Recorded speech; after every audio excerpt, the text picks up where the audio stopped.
Hi there, this video is about what we call muscle memory. I am making this video in response to a question from one of you. Muscle memory refers to the ability to repeat specific patterns accurately without having to think about them too hard. And it's something that in particular athletes and musicians use all the time, because we can't be thinking about every single thing that we're doing, right? A lot of what we do when we play the cello is based on this idea of muscle memory. What muscle memory is kind of a laying down of connections between neurons.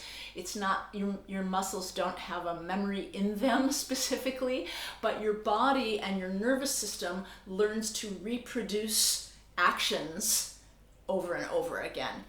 The good news is that anyone can learn to have muscle memory.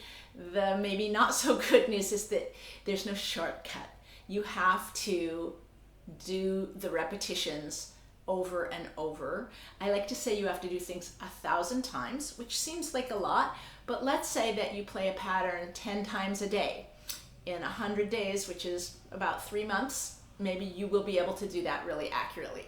So part of the trick is how you play the patterns and how you approach it. So you can use this same idea whether you're playing in first position as a beginner or whether you're doing something in a higher position. If you are someone who has just started off on the cello and you're kind of frustrated with the ability to play in tune, there's a few things you might need. First of all, you might need to have some tapes or some marks on your cello. There's a thing that you can buy that's like a plastic sheet that has the stripes for the notes on it, and you get it for whatever size cello you have. You put it up to the top of the strings, and it is sticky, and it sticks to the to the fingerboard, and then you can see where the fingerings go.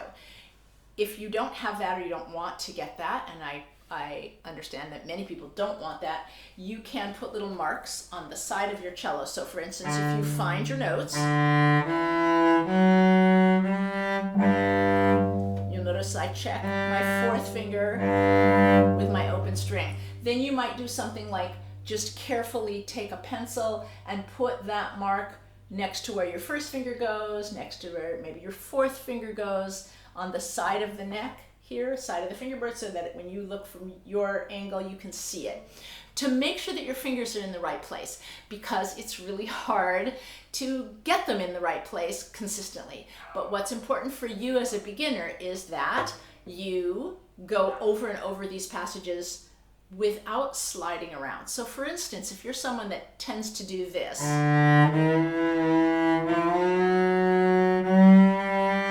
that's not going to build muscle memory because you're guessing, and you have a good ear, you're using your ear, but you're sliding in and out and your hand gets confused. Basically what you're doing is you're teaching your hand to do that. You're teaching your hand to slide back and forth.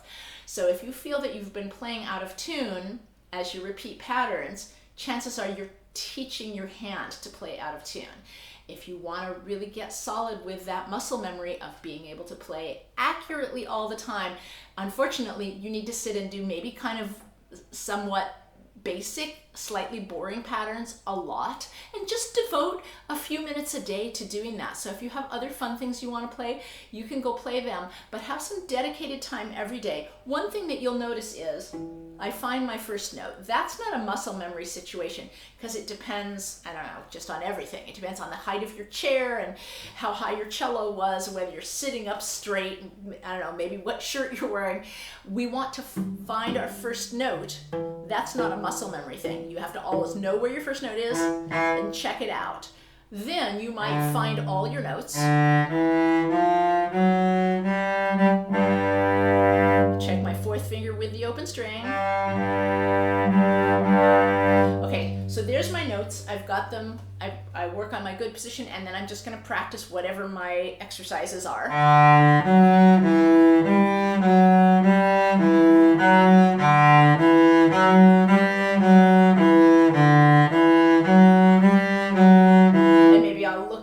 To make sure my fingers are in the right place if I can't tell by listening, but it's just a matter of repeating that pattern accurately and really well 1,000 times.